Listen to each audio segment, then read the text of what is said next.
Son las 10 de la mañana con 7 minutos y ya nos acompaña en el estudio de Universal el economista Nicolás Sichevsky, gerente en CPA Ferrer, profesor adjunto en la Universidad Ort y un amigo de la casa, porque ha venido más de una vez a la mañana Universal, a los diferentes programas. Bienvenido. ¿Cómo te va, Nicolás? Buen día, ¿cómo están? Bienvenido. Buen día. Un gusto tenerte por acá. No, el gusto es mío. Estamos en junio. ¿Cuáles son los principales desafíos que tiene el gobierno cuando miramos la negociación salarial de este 2023? Bueno, ya desde el año pasado, incluso a la salida de la pandemia, uno de los compromisos que se había planteado el gobierno fue la recuperación del salario perdido en 2020 y 2021 con la pandemia. Eso comenzó a mediados del año pasado y en definitiva la próxima ronda que comienza a negociar, ya se está comenzando a negociar, por más que todavía no tenemos las pautas, es la que probablemente termine de definir a qué velocidad se va a recuperar el salario en gran parte del sector privado. ¿Cuál es el sector más golpeado, el que perdió más salario real? Y bueno, obviamente los sectores más afectados fueron los que, no solo los que más sufrieron durante la pandemia, sino los que más demoraron en salir. Esto es obviamente los sectores más vinculados al turismo, el comercio, el transporte, son los que en definitiva tuvieron una pérdida salarial mayor y es probable que demoren un poco más en recuperar el nivel anterior. Eso ¿no? quería preguntar, ¿cómo viene la recuperación de los sectores que se vieron golpeados por la pandemia a nivel salarial? ¿Se ve un comienzo para poder reactivar? Sí, a ver, en definitiva, a partir de mediados del año, si recuerdan, en julio del año pasado se adelantaron los correctivos por inflación en medio del problema del conflicto entre Rusia y Ucrania. Y a partir de ahí, sobre todo además con la caída en la inflación, que pasamos básicamente del entorno del 10 al entorno del 7,5, buena parte de los sectores, o casi todos los sectores, ya comenzaron a recuperar salario real. Obviamente hay algunos que están más lejos del nivel del nivel de 2019, si se quiere, que los más dinámicos, que están prácticamente que 1 o 2%, y probablemente hacia finales de este año o principios del año que viene ya recuperen ese nivel de salario. Ahora, se pensaba que estos sectores golpeados por la pandemia después iban a tener como una vuelta, digamos, como un giro de impulso, justamente por haber tenido carencia de eso, digamos, turismo. Sí, a ver, eso no pasó tan así. El turismo, a ver, depende cómo lo miremos, ¿no? En definitiva, el número de personas, de visitantes, ya recuperó los niveles de 2019, pero obviamente por la situación en Argentina, el gasto fue bastante menor, o sea, el nivel de actividad continúa estando por debajo de 2019, y la perspectiva no necesariamente es que ya vamos a volver a esos niveles de gasto anteriores, porque Argentina va a seguir por lo menos hasta el año que viene con problemas económicos que en definitiva se reflejan en que va a estar muy barata para nosotros y genera un efecto de si se quiere, importación de consumo, ¿no? En definitiva, en el litoral e incluso el turismo interno, hoy en día es mucho más rentable consumir en Argentina y eso afecta obviamente al sector turístico. Ahí es Argentina lo que nos golpea duro, entonces no la salida de la pandemia. Claro, ahora el problema con el sector turístico o el sector del comercio vinculado al turismo es lo barato que está Argentina, ¿no? Que en definitiva, a ver, es malo para el sector turístico, es bueno para la gran mayoría de la población que puede consumir a precios menores lo que de otra forma consumiría acá. Más temprano escuchábamos al ministro de Ganadería, Agricultura y Pesca, Fernando Matos, decir que el sector granjero, que los productores de la granja están atravesando una situación muy difícil por la sequía. Y días atrás vos tuiteabas que el salario real se mantuvo estable durante el mes de abril, aumentando 2,7% en términos interanuales, y agregabas que el aumento en frutas y verduras en ese mes, en abril, atenuó el crecimiento de los últimos meses. ¿Esto cuánto puede durar? ¿Cuánto puede seguir frenando el tema de frutas y hortalizas el salario real? Y bueno, el tema con las frutas y verduras es que en general tienen un peso relativamente chico en la canasta, son 3,5%, 4% del consumo promedio de un hogar, pero suele tener una volatilidad muy alta, es decir, cuando hay buenas cosechas, la oferta es muy alta, los precios muy bajos, y eso impulsa a la baja la inflación. Y en contextos como el actual, si uno mira en los últimos 12 meses, los precios de las frutas y verduras aumentaron un 50%, y esto obviamente tiene un impacto en la inflación que es transitorio hasta tanto revierta y la oferta logre que los precios se adecúen a los niveles históricos. Los precios de las frutas y verduras están un 30% en términos reales por encima de su promedio histórico. Entonces, la proyección indica que vamos a tener un par de meses más así. Y probablemente sí.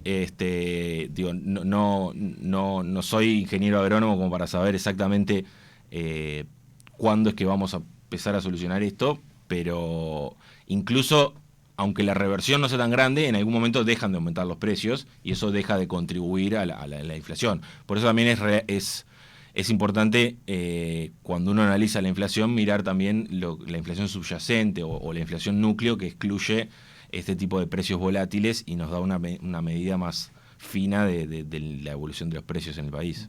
¿Qué otros precios están afectando la inflación hoy? Bueno, ahora tenemos una combinación de... Por un lado, estos precios que le impulsan al alza, también tenemos la reversión de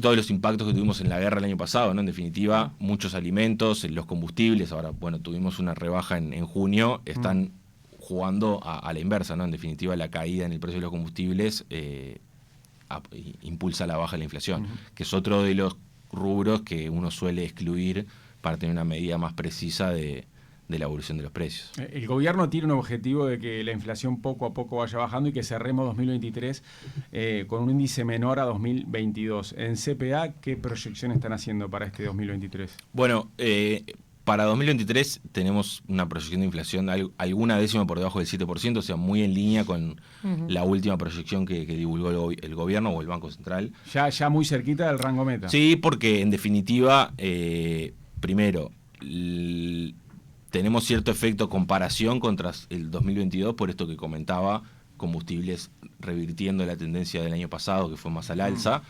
Y entendemos que el fenómeno de frutas y verduras es transitorio, es decir, quizá no en junio, quizá no en mayo, hoy vamos a conocer el dato de mayo, pero quizá no en mayo, junio, pero sí hacia el segundo semestre. ¿Hoy justo se conoce el de mayo? Exacto, sí.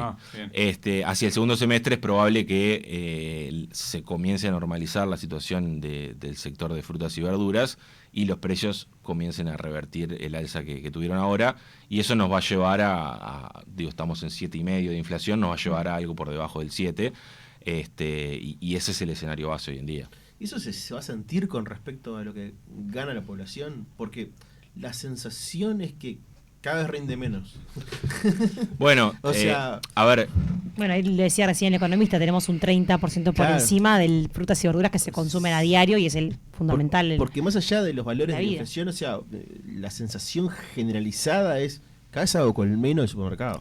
Bueno, tanto la inflación como los salarios, nosotros lo que conocemos, en general de lo que hablamos, es de el nivel medio, ¿no? O sea, es un hogar promedio que no necesariamente existe en el Uruguay, y a la interna de eso, obviamente, hay sectores con salarios que todavía no recuperaron tanto y otros que recuperaron más.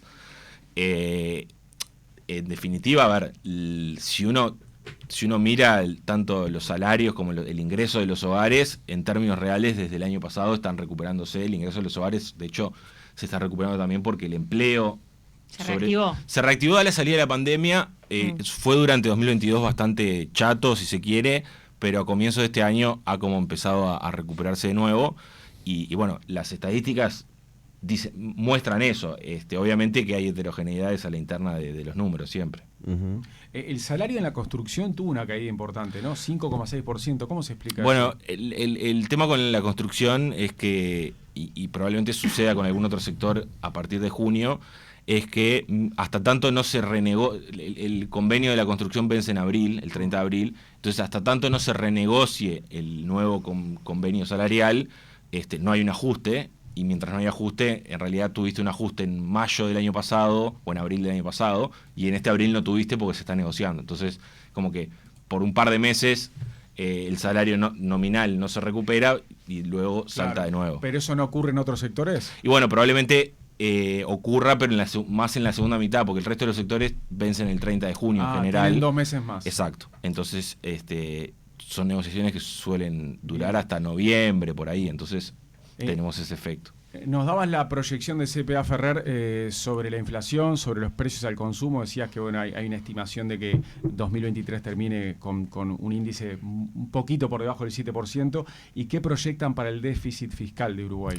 Bueno, con el déficit estamos un poco a la expectativa de qué es lo que suceda con la rendición de cuentas, en primer lugar, que es la última ocasión en donde el gobierno puede aumentar gastos por encima de lo asignado en el presupuesto, en el presupuesto y en las sucesivas rendiciones de cuentas en 2021 y 2022.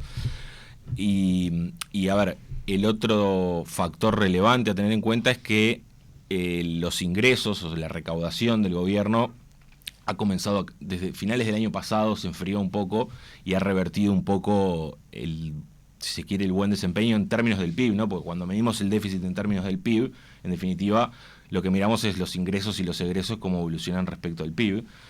Y los ingresos que habían tenido un desempeño, si se quiere, mejor a lo esperado durante 2020 y 2021, por ejemplo, porque el cierre de fronteras hacía que el consumo estuviese más enfocado en Uruguay, y eso pagaba impuestos en Uruguay, la gente consumió o viró su consumo hacia más consumo de autos, por ejemplo, y ese tipo de cosas que tienen una carga impositiva relevante.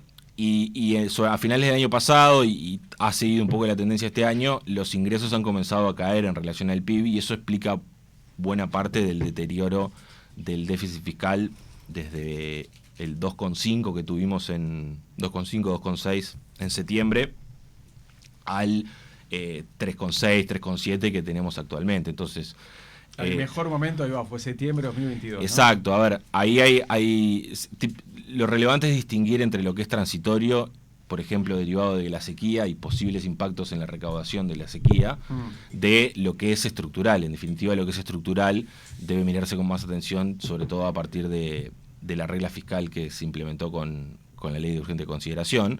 Esto es, si de forma estructural caen los ingresos porque se consume, porque se revierte el aumento que tuvo, por ejemplo, por más consumo de autos un cambio en 2021. de conducta. Exacto, en definitiva, si ahora estamos consumiendo menos autos, o en definitiva, lo de 2021 fue particular y fue un impulso al alza de la recaudación, si ahora eso se revierte, en definitiva, vuelve la recaudación a un nivel inferior, y eso hace que sea necesario compensar, por ejemplo, con menos gasto. Lo mismo con lo que sucedió con la rebaja de impuestos. La rebaja de impuestos es típicamente estructural porque para siempre la recaudación pasa a ser menor. ¿Es una rebaja o es una devolución lo que se hizo? Estrictamente es una rebaja. A ver, es desde el punto de vista de las cuentas públicas. Técnicamente está desde el punto de vista, como una rebaja.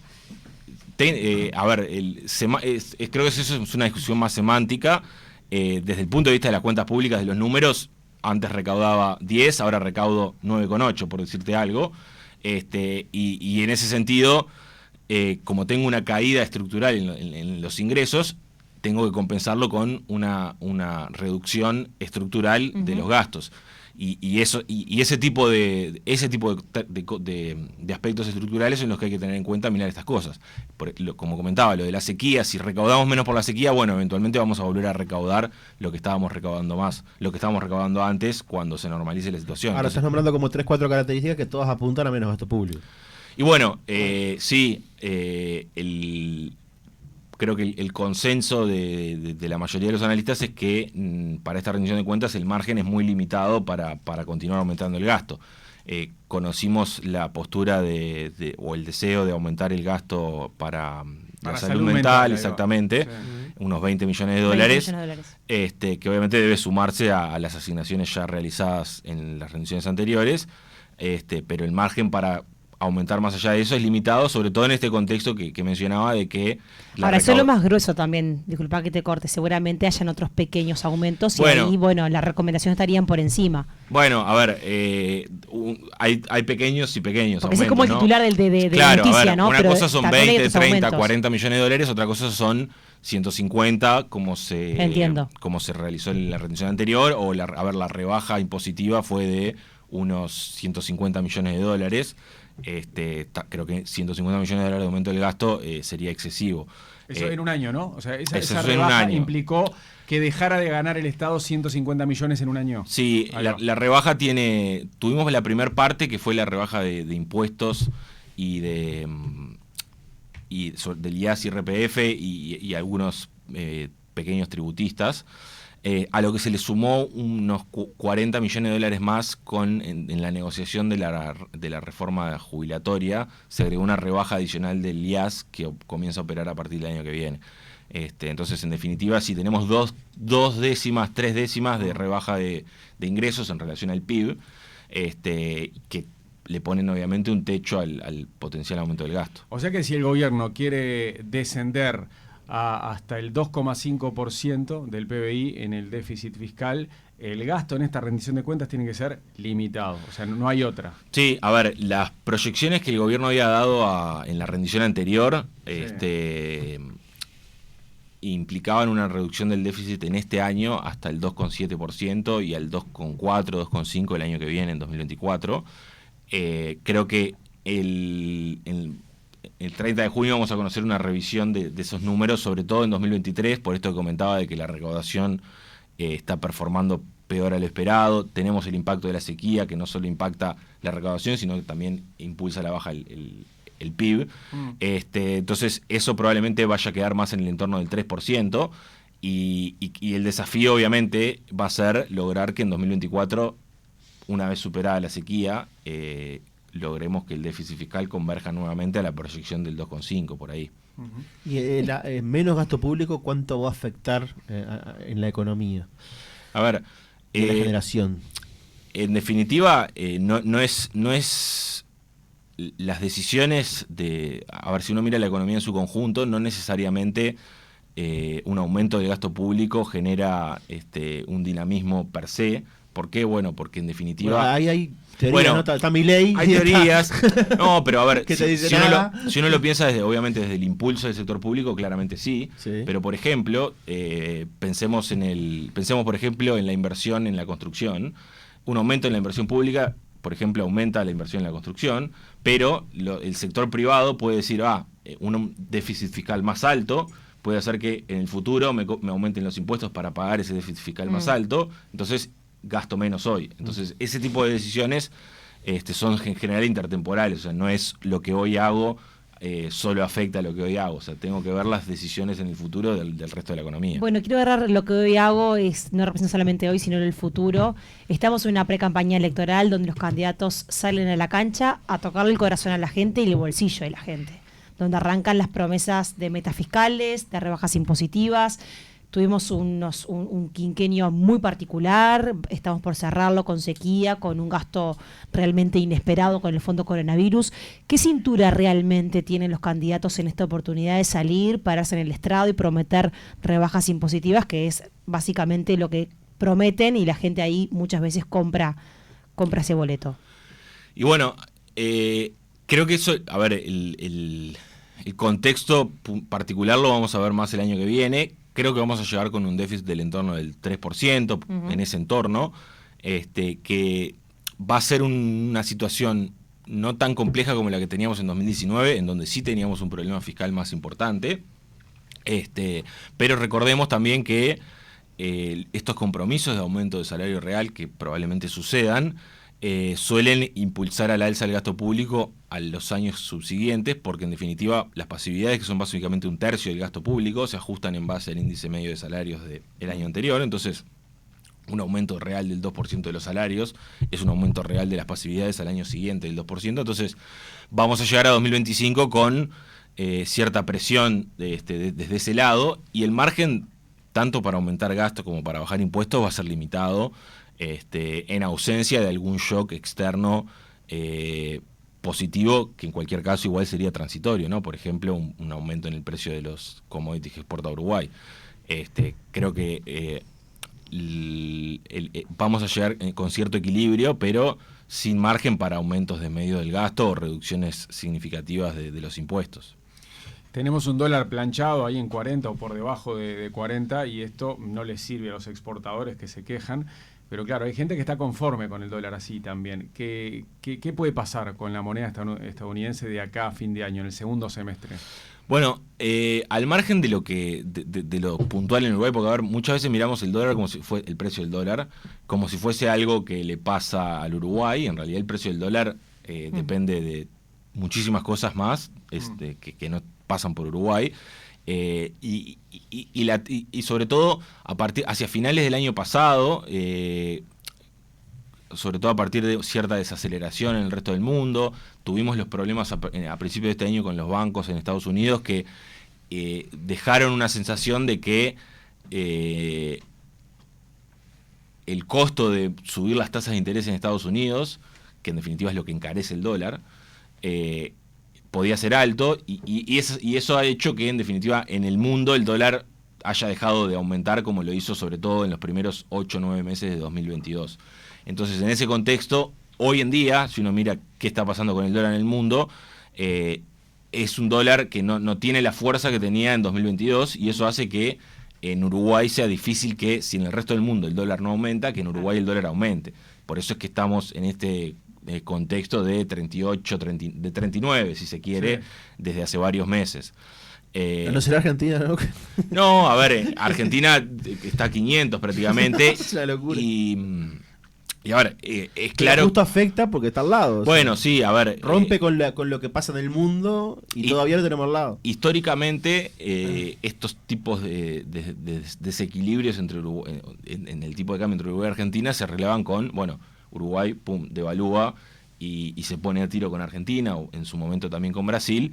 Pero eso no es esperable que suceda de nuevo, porque Uruguay se ha desacoplado bastante de lo que es la situación económica de Argentina. Ya no es lo que era antes. Y para comparar año con año, por ejemplo, acá si miramos abril, el dólar estuvo un 10% por debajo que en abril del año pasado. En Argentina, por ejemplo, en esos 12 meses... Y lo que pasa, no sabría decirte, pero si la inflación hoy está en 110, 120%, probable que el dólar haya aumentado en ese entorno. Es decir, si el blue hoy está a 500, debería estar a 250 por ahí. ¿Y en Brasil? Bueno, Brasil, si se quiere, la situación es un poco diferente a la Argentina, bastante diferente en términos macro. En términos de qué tan barato o caros estamos con Brasil, estamos todavía un poco caros si se quiere. Brasil ha oscilado bastante, el tipo de cambio ha oscilado bastante, reflejando la incertidumbre en torno a los temas fiscales en Brasil. Con la asunción de Lula en enero, se generó cierta incertidumbre en torno a qué podía pasar con la regla fiscal que tiene Brasil, así como Uruguay tiene una, Brasil tiene otra. Pero en definitiva, si se quiere, esa incertidumbre ha ido resolviéndose. Hoy en día el real anda en el entorno de los 5 reales por dólar, que es bastante menos de lo que estuvo, si se quiere, en los peores momentos. Estuvo 5.5, 5.6, ahí es donde estábamos más caros con Brasil. Eso se ha corregido parcialmente, y creo que es probable que Brasil o el real continúe por lo menos apreciándose un poco más respecto del dólar, y por tanto se abarate un poco más Brasil con nosotros. Pero la situación de Brasil es básicamente, o desde nuestra óptica, relativamente neutra, es decir, va a crecer en el entorno del 1,5%, 2%, pero no va a arrastrar como lo hizo en 2005, 2015, creciendo al 5 o 6%. ¿Y qué proyectan en CPA entonces sobre el dólar acá en Uruguay? Nuestro escenario es complejo proyectar el dólar, obviamente, es una variable financiera. Nuestro escenario base es de una depreciación en el año entero del torno del 5%. Esto sería de un dólar en torno de 40, 41 pesos hacia finales de este año. Y la idea es que en diciembre esté con valores similares a los de hoy, que no varíe mucho. Bueno, en el entorno de los 40 y medio, pero obviamente, el presidente hace unos días comentó que, exacto, dijo que el Banco Central va a hacer algo como para también mantenerlo en 40, entre 39 y 40. Sí, es complejo. El Banco Central en general no tiene objetivos de tipo de cambio y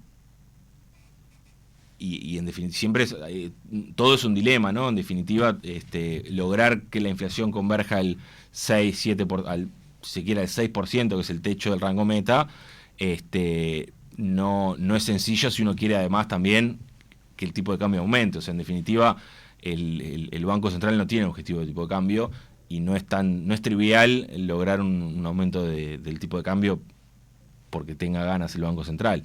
Entonces, es todo un balance, ¿no? En este caso sería para mantenerlo lo que haría el Banco Bueno, Central, porque sí, no subiría el dólar. No, a ver, sí, a ver, depende mantenerlo, depende desde qué punto de partida lo consideres, pero en definitiva es complejo y no es trivial hacer aumentar el dólar, y sobre todo sin generar un impacto en los Claro, precios, porque ¿no? por ejemplo los que venden al exterior, los exportadores, seguro que le están pidiendo al gobierno que el Banco Central intervenga, pero para llevarlo a 43, 44, que es algo que no está en el horizonte. Y no, a ver, en definitiva el tipo de cambio depende mucho más de factores, no de ese tipo de decisión, sino de, bueno, en dónde están los precios de lo que Uruguay exporta, en dónde están los precios de lo que Uruguay importa. Es verdad que, tuvimos una mala cosecha de soja que hace que el ingreso de dólares sea menor, pero por ejemplo, los precios de los combustibles, Uruguay importa petróleo, han ido sistemáticamente a la baja en los últimos meses. Eso hace también un menor gasto de dólares por importaciones. Entonces, en definitiva, sí es cierto que el Banco Central ha mencionado que respecto de esos fundamentos el dólar está desalineado en torno al 10%, pero no es un tema de voluntades, me parece. Sí, siempre se dice que Uruguay es un pez caro. Sí, ahí, exacto. A ver, una cosa es distinguir la inflación, o sea, una cosa es hay que distinguir el aumento de precios del nivel de precios, pero que Uruguay sea caro no necesariamente hace o sea, la solución no es necesariamente aumentar el tipo de cambio.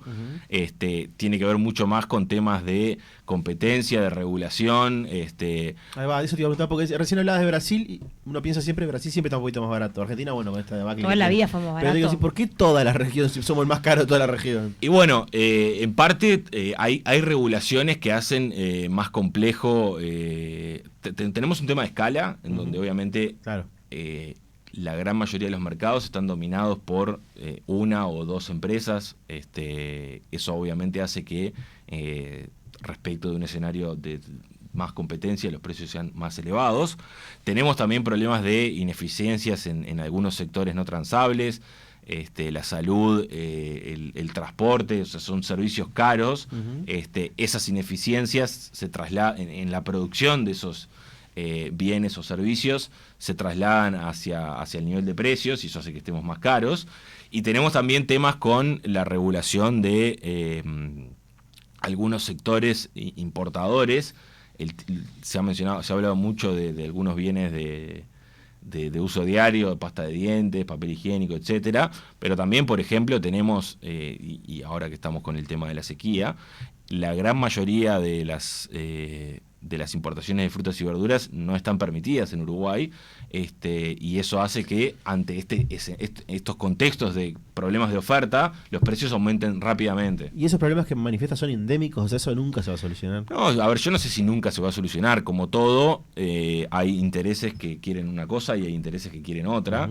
Y ese tipo de cosas, en Uruguay creo que se ha mejorado mucho en las últimas décadas, si se quiere, 30, 40 años.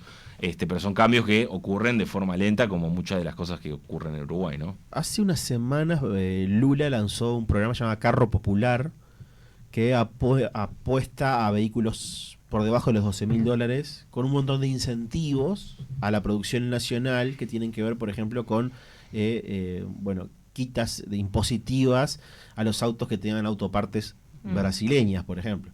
¿Eso va a impactar en la región, por ejemplo, en el mercado de autopartes argentino? Podría ser, a ver, Uruguay es un importador, Uruguay importa una buena cantidad de autos de Brasil.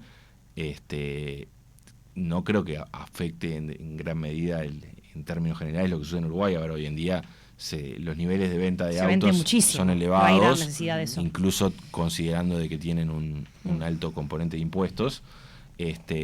Por tanto, a ver, no creo que genere cambios significativos. Economista Nicolás Ichevsky, muchas gracias por visitarnos esta mañana en Punto de Encuentro. Gracias a ustedes. Un placer. Muchas que gracias. pase bien. Igualmente. Mariano López, Tuque García, César Sanguinetti. Punto de Encuentro. Más periodismo y más comunicación.